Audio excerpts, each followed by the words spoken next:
everyone, welcome back. Did someone send you money on PayPal but it's still not showing up in your account? Here's exactly where to check and how to get it to appear.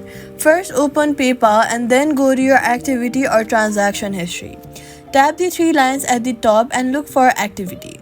Make sure you're looking at all transactions, not just the completed ones.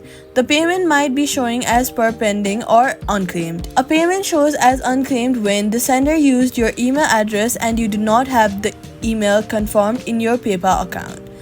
Go to settings, then tap your profile, then tap emails and check if the email they sent to is listed and confirmed. Also, check if your account has a receiving limit. New verified PayPal accounts can only receive a limited amount before you must verify your identity. Look for verify your account or lift your limits option in settings. So, all you gotta do is check activity for pending or unclaimed payments, make sure the email they sent to is confirmed in your account, and check your receiving limit. Money will show up. Subscribe.